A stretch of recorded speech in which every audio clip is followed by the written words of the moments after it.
पाकिस्तान मुस्लिम league Nawaz इस ज़मनी इंतखाब 2024 में बाकायदा तौर पर पाकिस्तान पीपल्स पार्टी का साथ देगी? क्या पाकिस्तान पीपल्स पार्टी पाकिस्तान मुस्लिम लीग नवाज की हिमायत हासिल करने के बाद दोबारा से इस हल्के से अपनी जीत का जो जश्न है वो मुमकिन कर पाएगी? हल्के में पोलिंग जो है वो 19 मई को जो है की जाएगी। हल्का NA 148 में ज़मनी इंतखाबात का दंगल है सजने को तैयार। कुल 14 से ज़ायद उम्मीदवारान जो हैं वो अपने कागजात नामजदगी जमा व वसूल करवा चुके हैं।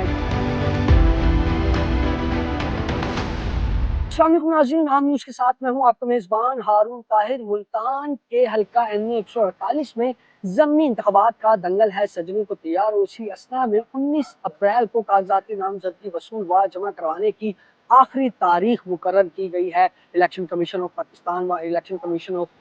मुल्तान रीजन ऑफिस की जानिब से और इस असना में बाकायदा तौर पर कचहरी ऑफिस में जो रिटर्निंग ऑफिसर है मोहम्मद साहब, उनकी जानिब से तमाम तर जो उम्मीदवारान हैं जो इस ज़मनी इंतखाबात हल्का NA 148 में हिस्सा लेना चाहते हैं, उनके लिए 19 अप्रैल कागजाती नामजदगी जमा व वसूल करवाने की आखिरी तारीख मुकर्रर की गई है और उसका वक्त मुकर्रर जो है वो 4 बजे तक मुकर्रर किया गया है। जबकि 22 अप्रैल को जो है तमाम जमा करा गया कागजाती नामजदगी की स्क्रूटनी मुकम्मल की जाएगी और कागजाती नामजदगी मंजूर या मुस्तरद होने के खिलाफ जो अपीलें हैं वो 24 अप्रैल तक जमा कराई जाएंगी। जबकि 26 अप्रैल को तमाम अपीलों पर फैसले करके हतमी फहरिस्त को जारी किया जाएगा, जिसमें वाज़िया तौर पर बताया जाएगा कि कौन कौन से उम्मीदवारान किस पार्टी के निशान पर जो है बाकायदा तौर पर इस ज़मनी इलेक्शन NA 148 के इंतखाबी दंगल में हिस्सा ले रहे हैं। जबकि 27 अप्रैल को कागजाती नामजदगी वापस लेने की आखिरी तारीख मुकर्रर की गई है, जबकि इंतखाबी निशानात जो हैं वो 29 अप्रैल को जारी किए जाएंगे। जबकि रिटर्निंग ऑफिसर की जानिब से ये भी कहा जा रहा है कि हल्के में पोलिंग जो है वो 19 मई को जो है की जाएगी और इसी असना में अब तक कुल 14 से ज़ायद उम्मीदवारान जो हैं वो अपने कागजात नामजदगी जमा व वसूल करवा चुके हैं, जिनमें से पाकिस्तान पीपल्स पार्टी के मुतफिका उम्मीदवार अली कासिम गिलानी, जो कि साबिक वज़ीर आज़म यूसुफ रज़ा गिलानी व चेयरमैन सेनेट सैयद यूसुफ रज़ा गिलानी के साहबजादे हैं, उन्होंने अपनी कागजाती नामजदगी वसूल करके जमा करा लिए हैं। जबकि पाकिस्तान तहरीक इंसाफ की जानिब से जो उम्मीदवार हैं आज़ाद हैसियत से और जो कि इलेक्शन में बाकायदा तौर पर हिस्सा लेंगे और जो जनरल इलेक्शन 2024 हुए थे उसमें भी NA 148 की सीट पर बैरिस्टर तैमूर महर जो है वो मैदान में उतरे, तो उन्होंने भी अपनी कागजाती नामजदगी वसूल करके जमा करा दिए हैं। वो भी बाकायदा तौर पर इस इंतखाबी दंगल का हिस्सा बनने जा रहे हैं। जबकि पाकिस्तान तहरीक इंसाफ के जो वजारत के सदर नवाज पप्पी और सीनियर रहनुमा खालिद जावेद बड़ाइच की जानिब से भी कागजाती नामजदगी वसूल किए गए हैं, जबकि उनके साहबजादे की जानिब से भी कागजाती नामजदगी वसूल किए गए हैं।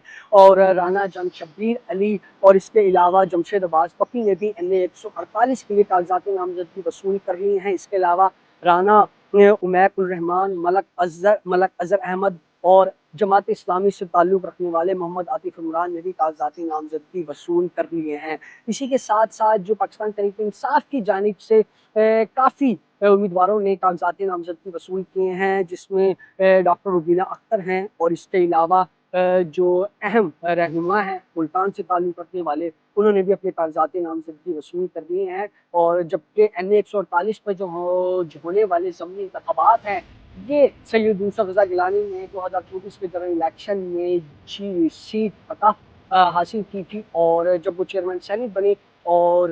उसके सेनेट बनने के बाद यहाँ से ये सीट खाली हुई, जिस पर अब जो इंतखाबी दंगल है ज़मनी इंतखाबात का वो सजने के लिए तैयार है। और ऐसे में यहाँ पर जो एक और हमने अहम जो इसमें रद्दो-बदल देखी है, क्योंकि अहमद हुसैन डहर की जानिब से भी पाकिस्तान मुस्लिम नवाज की टिकट पर इस इंतखाबी दंगल में हिस्सा लेने का शोर-ओ-वबेला जारी और सारी था, लेकिन बाकायदा तौर पर अली कासिम गिलानी की जानिब से जब अपने कागजात नामजदगी वसूल व जमा कराए गए हैं, तब उन्होंने मीडिया से प्रेस कॉन्फ्रेंस करते हुए बाकायदा तौर पर इस बात का ऐलान किया है कि पाकिस्तान मुस्लिम लीग नवाज इस ज़मनी इंतखाब 2024 में बाकायदा तौर पर पाकिस्तान पीपल्स पार्टी का साथ देगी और इसी असना में अहमद हुसैन डहर ने अपने कागजाती नामजदगी जमा कराने से इनकार कर दिया है और वो अब अली कासिम गिलानी की सपोर्ट करेंगे। यानी कि अब जो इंतखाबात होने जा रहे हैं ज़मीनी इंतखाबात 2024 के मुल्तान के अंदर, इसमें NA 148 से पीपल्स पार्टी के उम्मीदवार अली कासिम गिलानी को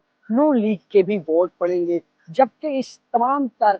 जो सिनेरियो इस वक्त क्रिएट हो रहा है, इसमें जो अहम मुकाबला देखने में आ रहा है वो पाकिस्तान पीपल्स पार्टी के उम्मीदवार अली कासिम गिलानी और पाकिस्तान तहरीक इंसाफ की जानिब से आज़ाद हैसियत से उतरने वाले उम्मीदवार बैरिस्टर तैमूर महल के माबैन एक ज़बरदस्त टाकरा देखने में आएगा। और अब देखना यह है कि जो 2024 का ज़मीनी इंतखाब पर दंगल सजने जा रहा है, इसमें क्या पाकिस्तान पीपल्स पार्टी पाकिस्तान मुस्लिम नवाज की हिमायत हासिल करने के बाद दोबारा से इस हल्के से अपनी जीत का जो जश्न है वो मुमकिन कर पाएगी, या पाकिस्तान तहरीक इंसाफ का जो एक खामोश वोटर है वो दोबारा से जो है इनको टफ टाइम देगा। गुज़िश्ता दिनों भी जब जनरल इलेक्शन 2024 का इनेकाद हुआ और यूसुफ रज़ा गिलानी ने यहाँ से सीट जीती थी, तो तब भी बैरिस्टर तैमूर महल की जानिब से बाकायदा तौर पर उनकी जो जीत के खिलाफ और जो फॉर्म 45 और फॉर्म 57 का मामला था, उस पर बाकायदा तौर पर दरखास्तें जमा कराई गई थी और उस पर जो है बाकायदा तौर पर फैसले होने के बाद ये सीट बस यूसुफ रज़ा गिलानी के ही हिस्से में गई थी और चेयरमैन सैनी बनने पर इस सीट को खाली छोड़ा गया था और अब इस पर इंतखाबी दंगल सजने को तैयार है। और यहाँ पर जो बड़ा इंतखाबी मार्का देखने में आ रहा है वो अली कासिम गिलानी और बैरिस्टर तैमूर महल के माबैन देखने में आ रहा है, जबकि असल हतमी फैसला जो है वो 26 अप्रैल को होगा, जब जो हतमी जो इलेक्शन में हिस्सा लेने वाले उम्मीदवार हैं उनकी फहरिस्त जारी होगी। क्योंकि पाकिस्तान तहरीक इंसाफ की जानिब से भी 3 से 4 से ज़ायद जो उम्मीदवार हैं उन्होंने अपने कागजात नामजदगी जमा व वसूल करवाए हैं, ताकि अगर किसी एक भी उम्मीदवार के कागजात नामजदगी पर किसी भी तरह का ऑब्जेक्शन क्रिएट होता है तो उसकी बरक्स उसकी सूरत में कोई दूसरा पाकिस्तान तहरीक इंसाफ का उम्मीदवार इस इलेक्शन में हिस्सा लेकर अपने जो हरीफ हैं दीगर पार्टियों के उनसे मद्दे मुकाबिल हो सकें। यहाँ पर जो जमात इस्लामी की सूरत हाल है, यहाँ पर NA 148 की जानिब से जो इंजीनियर आतिफ इमरान के भी कागजात जमा कराए गए हैं, उनकी पोजीशन काफ़ी कमज़ोर दिखाई दी गई है जनरल इलेक्शन 2024 में। लेकिन अभी भी जमात इस्लामी 2024 के ज़मीनी इंतखाबात NA 148 में कम बैक कर रही है और अब देखना ये है कि 19 मई को होने वाले इस ज़मीनी इंतखाबात में कौन सी पार्टी का उम्मीदवार अपनी फतह का झंडा हल्का NA 148 से लहराएगा। आम न्यूज़ के साथ मुझे दीजिएगा इजाज़त। मज़ीद भी आपको हल्का NA 148 की ज़मीनी इंतखाबात की जो सूरत हाल है उससे आगाहे बागाहे आपको इत्तलात देते रहेंगे। तब तक के लिए मुझे इजाज़त दीजिएगा। अल्लाह ने के